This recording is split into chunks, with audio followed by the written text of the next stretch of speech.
बेसर बारियाव सोर सिखोला गोमो गोमो बिबार गेजेराव आयमा नागिरदों। खुलुमबाय प्राइम 24 हेडलाइन्सआव आं गासैखौबो बरायबाय। बे समाव आं दंफैयो धेमाजि जिल्लानि सिङाव थानाय सानजारि नोगोर सिमेन्टसापुरि मिसामारा गाव पन्चायतनि सिङाव थानाय नावकाता। थारैनो बे समाव बे ओनसोलनि माखासे बे लामाजों थांनानै बे समायना समायना बेसर बागान आलु फोथार बायदि बायदि समायना आबादजों बुंफबनाय बे फोथारखौ दिन्थिनो थाखाय आं नाजागोन। थारैनो बे नावकाता एलपि आरो एमइ स्कुलनि साखाथिजों थांनाय बे मोनसे तिनालि, बे तिनालिनि गेजेर आखि फारसे आवगायलाङोबा थारैनो बे समायना फोथारखौ मोनहैयो होननानै जों मिथिदों। बेनिखायनो जों दिनै दान्दिसे सम बे समायना फोथारखौ नैबे भिडिअनि गेजेरजों नोंथांमोननो फोरमायनो नागिरदों आरो बेयाव सुबुंफोर लोगो मोनोब्ला फंसे फंनै बाथ्राबो बिथांमोननिफ्राय मिन्थिगोन आरो बिथांमोनजों जोङो रायलायगोन। थारैनो बेखौनो नोंथांमोननो दिन्थिनो थाखाय आखायाव लाबाय दिनै प्राइम 24 हेडलाइन्सआ बे समायना दुब्लिनि फारसे आगान सुरलांदोंनि जों। थारैनो बे समाव जोङो नैबे बिजोंनि गेजेरजों फोरमायगोन आरो नोंथांमोननो दिन्थिगोन बे रोजा रोजा बिगा हायाव आलु खेथि, बेसर खेथि, मटर बायदि बायदि गोरान आबाद मावनानै रंजा बाजायै बे रंजालि फोथाराव रायजो राजाफ्रा आबाद मावनानै जिउ खुंगासिनो दं। थारैनो बे मोनफ्रोमबो आबादनि सायाव नोंथांमोननो मोनफा मोनफा दिन्थिनो थाखाय जों नाजागोन। केमेरा पार्सन बिथांखौ नैबे थासारि सोरगिदिं रोजा रोजा बिगा हानि माखासे आबादनि नुथायफोरखौ समायना आबादनि नुथायफोरखौ दिन्थिनो थाखाय खावलायगोन। थारैनो बे समायना रंजालि फोथारनि रायजो राजाफोरनि समायना आलु बिफांजों समायनाय बे रंजालि फोथारनि महरा बेसेबांबा समायना मिथिंगा गाब गानाय बे आलुनि गोथां गोथां बिलाइनि महरजों समायफ्लेनाय बे रंजालि फोथाराव रायजो राजाफोरनि गोसो होलायनानै आबाद मावनाय। थारैनो बिनि सायाव नोंथांमोननो माखासे बाथ्रा जोङो नैबे ओनसोलाव आबाद मावनाय बिथांमोननिफ्राय फंफा फंनै थारैनो गोसोनि खोथा मिथिनो नाजागोन। दा जोङो बे ओनसोलनि बे रंजालि फोथाराव आबाद मावबाय थानाय माखासे मानसि सुबुं नुदों। थारैनो बिथांमोननिफ्राय बे आबादनि सोमोन्दै बेयाव मा मा आबाद मावनाय जायो आरो बेसेसो सुबुङा बेयाव आबाद मावो नुनायावथ' जों रोजा रोजा बिगा हा गोबां सुबुङा आबाद मावदों जानो हागौ। थारैनो बे समाव नैबेयाव जा आदै सासे लोगो मोनदों बे आदैखौ जोङो आदैनिफ्राय माखासे बाथ्रा मिथिगोन। आदैया मा मावदों? आङो दा दुन्दिया फुगासिनो दं। दुन्दिया फुगाय अबे गामिनि? नावकाता 3 नम्बरनि। बै नुहुरनाय गामिनि? बै नुहुरनाय गामियानो। नावकाता 3 नंनि। नावकाता 3 बे नंनि। फोथारखौ मा फोथार होनो? बेखौ जोंनिया बे फोथारखौ जोङो नामखौ रंजालि दोन्दोंमोन। रंजालि दोन्दोंमोन ना? रंजालि दोन्दों। मानो रंजालि दोन्दों बेखौ? रंजालि माने खेथि फोथार मोजां आलु बायदिसिना गायनायाव मोनो नालाय बेखायनो आरो रायजो राजाया बेखौनो रंजालि नाम दोननाय जायो आरो। नोंसोरो मा मा आबाद मावो बांसिन? जोङो बेवहाय आलु मावगोन, बेसर, दुन्दिया, बेनिफ्राय माबा मावो बायदि गोरान मुला, लाइ, लाफा, मटर सोब गासिबो मावजोबथारो। ओमफ्राय बेयाव बयबो मोजाङैनो जायो नामा बे मोनफ्रोमबो आबादा? बयबो मोजां जाजोबथारो। बेनिखायनो रंजालि फोथार। माने बे आबादा फोथाराव नोंथांमोननि जिहेथु गोसोखौ रंजाहोनो हायो आरो ना जिखुनु आबाद मावा बेनिखायनो बे फोथारखौ रंजालि फोथार होनदों। रंजालि फोथार होनदों। बैयाव मादैबो नुदों, बे मादैजोंबो जों फंनैसो रायलायगोन। ओरैनो आदैना मा मुं? आंनिया महेस्वर बसुमतारी। बे गोदोनो नावकाटायाव ना नावकाटानिफ्राय बेलेगनिफ्राय फैदों? नावकाटानिफ्राय जों नगावनिफ्राय फैदोंमोन। नगावनिसोमोन। ओरैनो बेसेसो सम जाफैखो? दा बेयाव बहुद जाबाय, आं 50-60 बोसोरसो जाबाय। 60 बोसोरसो जाबाय। ओमफ्राय बेयाव फैजेननायनिफ्रायनो बेफोरबायदि आबाद मावनानै दं आरो। जोबोद गोजोननाय थाबाय। बेयाव नगावनिफ्राय फैनाय सासे आदैया ओरैनो 60 बोसोरसो जाफैबाय फैना। 60 बोसोरसो जाफैबाय। बे गोलाव समाव बिथांमोना बेयाव बेबायदिनो गोरान आबाद मावनानै गोबां न'खरफोरखौ सहाय मोनबाय थादों आरो आबादा गोबां मोजां जायो नैयाव मादैबो सासे दं बे रंजालि फोथाराव दुन्दिया फुबाय थानाय मादै अबेनि मादैया इनिनो इले बोरायनि खाथियावनो अ खाथि खाथि न'खरसेनि नङा दुन्दिया जेनेबा जा ओइ गथ'फ्रा बेफार खालामो नालाय गाबोन देवबाराव जोंनि सानजारि नोगोर देवबार हाथायाव लांसै इयाव लांगोन बे दुन्दिया मुथा हिसाब फानो इखौ मुथा ओमफ्राय दा गावसोर ओइ बेसर खानो थांबाय बे नोंसानिनोखा नङा ओइ गुमैनि गुमै जायो इसे जोंहाना नै साखाथियावनो आरो मटर फोदोंना मटर ओइ लाइ बेसर बे नावकाटा होनोब्ला सानजारि नोगोर सिमेन्ट सापुरि नावकाटा होनोब्ला जोंनि आसामाव गोबां जायगाया बर' जिखुनु सुबुङानो बिराद ना मोनो होनना मिथिगौ खिन्थु बबे समाव नाखौ मोनो बेयाव ओइ माबा आसिन खाथि मासावबो मोनो नै दा बे माबायावबो बैसागो खाथियावबो उजान जायोना जायो बिराद ना मोनो ना हमो नोंसाबो हमगासिनो दाबो रायजो राजाफ्रा मोनगासिनो नाया नैबे नुहुरनाय ना गिदिर नैबेथ' नाला मोनसे बिलो दं बेयावनो बिराद ना मोनो ना मोनो ओइबो दोंसे दा बांसिनै मा ना मोनो बेयाव बे ओनसोलाव मोनो ना बारलि मोनगोन सल मोनगोन साल मोनगोन बायदिसिना ओमफ्राय माबा सिंगि फुथि गिदिरा खुरसा बेफोरखौ मोनो आरो बेखौ मोनोबा फानोबो जायोबो आरो बे रंजालि फोथार होनदोंना बे रंजालि फोथाराव गासैबो सुबुंनि मोखां नायोबा मिथिगोन मिनि हालै रंजानायखौ नुगोन मानो होनबा बेयाव आबादारिफोरखौ बे फोथारा गोजोन होनो हायो सोब गासैबो आबादानो समायना आरो गोबां मोजां जायो बेखौ जों बे जाबाय बेयो लाइ बेसरनो बे लाइ बेसर बेसेबांबा समायना जादों सोमखोर मिथिंगा गाबजों गोथां गाबजों समायफ्लेदों बे रंजालि फोथाराव बायदि रोखोम जि आबादानो मावा मानो गोरान आबाद मोनफ्रोमबो आबादा बेयाव जाफुंसारो आरो मोजां फिथाइ मोनो थारैनो बियो रंजालि फोथारनि मोनसे गुन आरो थारैनो बे समाव जोङो बेसरबारि समायना बे बेसरबारि बेसेबांबा समायना बिबारजों बुंफबनाय बे बेसरनि बिबारनिखौ लानानै गोबां सुबुङा गेदेमा जोंनि मेथाइ खनगिरि बिथांमोनाबो बेबायदिनो बेसर गाबनि गोबां मेथाइ जोङो खोनाबोदों थारैनो दिनै मोगथाङाव जोङो नायनानै नुबाय जोङो बे जोंनि ओनसोलाव बेबायदि समायना बेसेबांबा गुवार फोथाराव गोबां सुबुङा बेबायदि आबाद मावो थारैनो बेखौ जों मिथिनायबा बे दाबसेयाव 400 बिगानिबो बांसिन आबाद बे मोनसे दुब्लि आरो बेबायदिनो गोबां बे ओनसोलनि गेजेर गोबां सुबुङा बेसर बागान लोगोसे आलु गोबां बेबायदिनो गोरान आबाद मावनानै बेयाव जिउ खुंबाय थादों थारैनो बेजों माखासे सुबुं थाबायबोबाय थानाय सुबुं नुदों दा बिथांमोननिफ्राय जों बेयाव बायदि रोखोमनि खोथा मिथिनो नाजागोन बिथांमोनाबो आबादारि बिथांमोना बे समाव लारि फैदों मादैया बहानि नावकाटानि ओजों माबा खेथि मावनायफोरखौ नायहैनो मा खेथि मावदों बेसर आलु बे बेसर आलु मावदों मा मुं थारैनो आंनिया रेफे बसुमतारी आदैया बहानि आंथ' आलासि जानो फैदों आं गगामुनि औ आंबो बेखौनो बे आबादफोरखौ नुनानैनो बेरायनो फैफादों बेजों मैगं लायदों होननायखाय आं नावकाटानि नङा आं गगामुनि आं सुथियाफारा गामि गगामु सुथियाफारानि दिनै बे बेसर बारियाव फैनानै माबायदि मोनदों आं बेखौथ' नुनानै आं बिराद सोमोनांदों मासि मोजां आबादारि दं बेवलाय होननानै मोजां मावनायखौ नुदों आङो बेखौ नुनानैथ' आं रायज्लायबाय थानायाव माने नुनानैनो आं बिसोरो मैगं लायनो थांनायाव आंबो फैफादों थ' नोंसिनि बेसर आबाद मावनायखौ आंबो नायनि माबायदि होननानै दा नुनायाव लामा ससेयाव जोबोद सोमोनांदों आरो मासि आबादारि मोजां मावदों फालाय होननानै बे बेसर बिबारखौ नुनानै गोदोनि नीलेश्वर ब्रह्मनि मेथाइ बेसर बारियाव बे नीलेश्वर ब्रह्मनि ना सोरनि मेथाइमोन बियो नीलेश्वर ब्रह्मनियानो नामाथाय नङा नीलेश्वर नङा खोमा बियो माबानिसो नामा बे कनकलाल स्वर्गियारिनिसो बायदि मोनदों आङो औ बै समाव जों मेथाइआव गोबां खोनानो मोन्दों दिनै मोगथाङाव बेबायदि बेसेबांबा समायना बेसर बागानखौ नुनानै नुदों बे मेथाइखौ गोसोखांनो गोनां एकदम थिगखौनो बुंदों आंबो बेखौनो बुंबोबाय थादों रायज्लायबोबाय थादों बिसोरजों मासि समायना खालामदों आबादारिनि लोगोसेनो नायनोबो समायना बेसेबांबा समायना बेसर बिबार बारि होननानै बिराद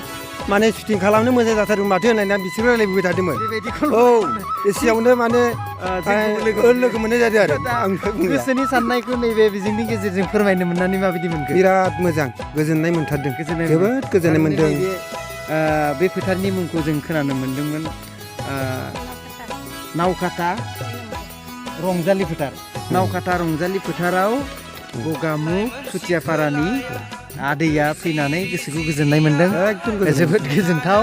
आरो मादै दं खाथियाव आलासिया सोराङा फैदों नोंसानाव नामा जोंहानाव मा जायो आलासिखौ बिगुमै बिगुमै जायो ओमफ्राय नैबे बिब' बेबो बिब' साथाम बिब' बिनानाव ज' ओमफ्राय आलासिया सुथियाफारानि मादैनि आब' दिनै माथो बिगुमै बिबोनां बेवाइ साथामजों ज' लोगो मोनलायनानै बिगुमैल'सो ओमफ्राय बिबोनां गोजा खोमा रोङा आं हिनजाव सानिया बेसेबांबा दिनैनि दिना गोजोनथाव बिराद मोजांथार खाफाल गोनां लोगो मोनदों समायना बे बेसर बागान गेजेर गेजेर थाबायनानै माबायदि मोनदों आरो जि गोजोननाय मोनदों समायना थाबायनोबो मोजांसो मोनलायलांदों गोदोबो फैबाय थाखायोमोन फैयोमोन आं फैया 3 बोसोर जाबायमोन आरो नावकाटानिखामोन नामा नावकाटानिखा नावकाटानिफ्रायसो जों गगामुगाव हाबा जाहैदों गोजोननाय थाबाय बे समाव बे बेसेबांबा समायना बेसर बारिजों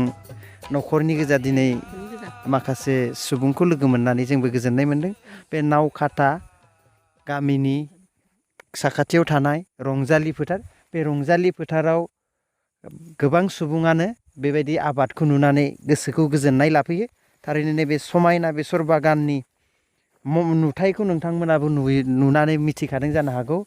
बेबायदि जोङो गोबां बर' गोदोनि लिरगिरि बिथांमोना खन्थाइगिरि बिथांमोना बेसर बिबारनि सायाव आरो बेसर बिबारखौ लानानै गोबां मेथाइ खननाय सुजुनायखौ जों खोनानो मोन्दों दिनै नैबे बेसर बागानाव फैनानै आंबो गोजोननाय मोन्दों थारैनो बे समायना बेसर बिबारनि गाबजों जोंबो गोमोहाबदों थारैनो नोंथांमोनाबो बे समाव बे नावकाटा रंजालि फोथाराव फैनानै नोंथांमोनाबो गोजोननाय लानो हागोन आरो बे ओनसोलनि रायजो राजाफ्राबो बेयाव बेबायदि आबाद मावनानै जिउ न'खर खुंनानै गोजोननाय लाबाय दं थारैनो बेयाव जोङो बे लामानि माखासे थासारिफोरखौबो नैबे भिडिअनि गेजेरजोंनो मिथिलांगोन खोन्थागोन नोंथांमोननो मा अबस्थानि बे लामाया थारैनो केमेरा पार्सन बिथांखौ बे समायना नुहुरस'यै बेसर बिबारनि गाबजों बुंफबनाय बे रंजालि फोथारनि समायना थासारिखौ दिन्थिनो थाखाय आं खावलायदों बे समायना थासारिया बयनिबो गोसोखौ बोदों थारैनो बे समायना बेसर बारिनि गाबजों बुंफबनाय बे रंजालि फोथारा बेबायदिनो गोबां सुबुङा बेयाव बेबायदि बेसर आलु मटर बायदि बायदि गोरान आबाद मावनानै गोजोननाय लानो हादों बेल' नङा बिनि साखाथि फाखाथि बे नोलो बागानफोरखौ बारनानै खना खनला गोबां रोजा रोजा सुबुङा बेयाव आबाद मावनानै जिउ खुंबाय दं बेखौ नोंथांमोननो नैबे भिडिअनि गेजेरजों दिनै फोरमायबाय दा जोङो गागल बिलो बे गागल बिलोआव गोबां ना मोननायखौ जों खोनानो मोनो थारैनो बेयाव ना हमबाय थानाय बिथांमोनखौनो जों लोगो मोनफैदों बिथांमोननिफ्राय जों माखासे बाथ्रा मिथिगोन माखासे सुबुं बेयाव दै सिङाव थब्ल'बाय थानायखौबो नुदों थब्ल'नाय जाखांनाय बेफोरबायदि माखासे आयदाफोरजों बेयाव ना हमनाय थारैनो बे समाव बे ना हमनायावनो सासे सुबुंनिफ्राय बिथांनिफ्राय जों माखासे बाथ्रा मिथिगोन जिहेतु बे बिलोखौ मा होनो बिलोखौ गागल बिलो होनो इखो गागल बिलो ना बेयाव गोबां ना हमनायखौ जों खोनानो मोनो इयाव ना बेसेसो मोनमारो आरो मा ना मोनो नाया मोनो बिदिनो बारलि मोनो खुरसा मोनो बेखि आरो सिंग्रा गुलसा बायदिसिना ना मोनो आरो जों खिथि जे सोंनानै ओरै थब्ल'नानै हमो आरो माने बेखौ मा होनो बे दा जेखौ बे मा जेखौ बेखौ बेरजे होनना बुङो बेयावथ' माबायदि बोदों बेखौ सिंजों थब्ल'ना थांनानै हाजों ओरै बोबुयो माने नाखौ होखार समाननो बोबुयो माने हा सिं सिं बेखौथ' एसे गोथौ हायाव बोरै हमदों बेखौ नाखौ जेखौ बोदों बेखौ जोङो थब्ल'नो हायो नालाय बेनिखायनो लासै लासै जों बोबुयो माने बे खनसेसोआव बेसेसो ना फैयो बेयाव खनसेसो बिदिनो ना थानाय जायगायाव जा बिदिनो 20-25 केजि कुइन्टेलबो मोननाय जालाङो आरो कुइन्टेलबो मोननाय जायो जों दैज्लाङावबो गोबां ना मोनो होननाय खोनादों मोनो बिराद मोनो नाया ना गोबां मोनो गोबां मोनो गोजोननाय थाबाय बे समाव बिदि फोरमायनानै होबाय जोंनो बे जायगायाव ना मोनो गिदिर गिदिर ना नुदों नोंथाङाबो माबा मोनसे बुंगोन बे दैमानि सायाव बेयाव गोबां ना मोनो बेखौ दा दैमायाथ' सासे दानि दिनाव टेन्डार जायो होनना खोनादों बेयाव माबायदि दायो नोंसिनि बेक्तिगत ना टेन्डार इयो टेन्डार माने पन्सायतनिफ्राय जायो निसामारा पन्सायतनिफ्राय जोंनि माबानिफ्राय बेनिफ्राय बिदिनो जों माबानिफ्राय जन्म जानायनिफ्राय आबौ आबैमोना हमबोयो नाखौ जोङो दा जों हमनायनिफ्राय खमसे खम 10 बोसोरसो जाबोबाय जोंबो दा देरनायनिफ्राय हमबोबाय आरो बिदिनो जोङो लाङि जेफोरजों हमो दैज्लाङाव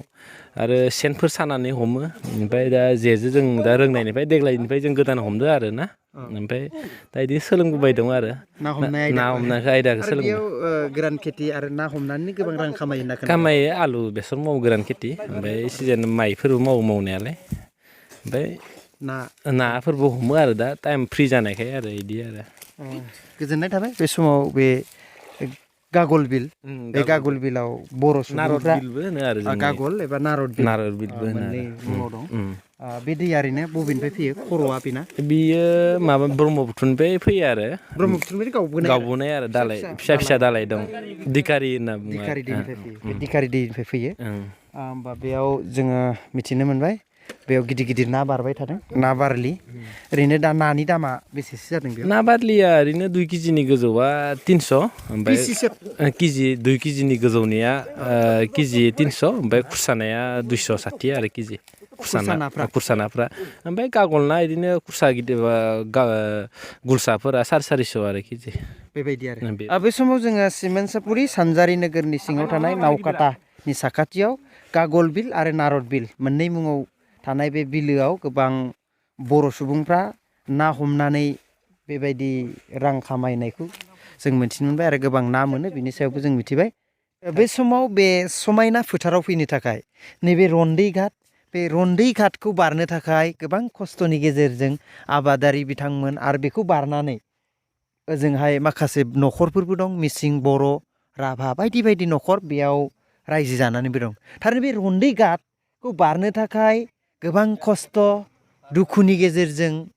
बिथांमोना माखासे जाथायबो मोगा मोगि जानो गोनां जायो दा बे समाव बे समायना फोथाराव फैनोब्ला बे रन्दै घाटखौ बारनांगोन बेनिखायनो बेयाव बेसेबांबा दुखु खस्थ'नि गेजेरजों आबादारि बिथांमोना हयथ' रंजा बाजा आबादखौ मावदोंब्लाबो लांलाय लाबोलाय खालामनायाव गोबां खस्थ' मोननो गोनां जायो थारैनो बियो बेयाव माबा मोनसे उफाय जेबा दालां बा लामा दिहुनना होयोब्ला थारैनो बे ओनसोलनि आबादारि आरो थांलाय फैलाय बे ओनसोलनि रायजो राजाफ्रा गोबां सहाय मोनगौमोन बे प्राइम 24 हेडलाइन्स बिजोंनि गेजेरजों जोंनि गेदेमा दैदेनगिरि बिथांमोनखौ बे आबादारि बिथांमोना आरो बिनिख्रुइ मोजां सुबिदा मोनो बिनि थाखाय जाहाथे बेयो बेसेबांबा गिदिर दै नङा थारैनो थेलेबलेब दैसा बे दैसाखौ गोसो जायोब्ला जोङो गोबां मोनसे दलं एबा लामानि सुबिदा खालामना होनो हायो होमबाना लामा सुबिदा जायोब्ला बे ओनसोलनि थासारिया आरो गोबां समायना जागोन आरो बे ओनसोलनि रायजो जानाया आरो जौगागोन बे समाव गोबां मानसि फैनायखौ जों लोगो मोनदों আপুনি ক'ৰ পৰা আহিছে লখিমপুৰৰ পৰা ইফালে ক'ত যাব খুৰাহঁতৰ ঘৰত যাওঁ খুৰা কি গাঁও বুলি কয় গাঁৱটো মৈধৱ কিবা নাজানো মই হা মৈধৱপুৰ তুমি তাৰে এতিয়া এইটো নদী পাৰ হৈ যাব কেনেকুৱা ভৰি দি পাৰ হৈ যাব ন ঠিক আছে পানী আছে লখিমপুৰৰ পৰা আহিছে ন লখিমপুरनिफ्राय फैदों बेयाव संसार जानाय रन्दै दैमानि बारनानै रायजो जानाय न'खरफोर दङ जों बे समाव बिथांमोना माब्रै बारो बिथांमोना हयथ' दा मेसेंखाय एसे दैया खम दैलांबाथ' गोबां दै जायो बे जायगायाव थांलाय फैलायनि थाखाय गोबां खस्थ' जायो बेबायदि नङा जे बेजों लामा बानायनो हाया दलं बानायनो हाया नाजायोबा बेजों लामा दलं जायो बे गिदिर बाथ्रा नङा नाथाय जोंनि सरकार प्रतिनिधि बिथांमोना जे नैबे आबादारि थांलाय फैलाय लामाफोरखौ बारा गुरुत्त होआ थारैनो जोङो 90% सुबुङानो जोङो ट्राइबेल माहारिफ्रा आबादजों थांना थायो जुदि बे आबादनि थाखाय थांलाय फैलाय सुबिदा खालामना होयोब्ला बेफोर लामाखौ मोजां खालामना होयोब्ला थारैनो जोंनि थासारिया आरो समायना जागोन मानोना गोबां सुबुङा जिउ खुंनायाव सुबिदा जागोन मानोना आबादारिफ्रा आबाद मोननायफोरखौ लांलाय लाबोलाय खालामनायाव सुबिदा जागोन गोबां समायना जागोन बेखौ जों हास्थायो बे जाबाय रन्दै दैमा रन्दै घाट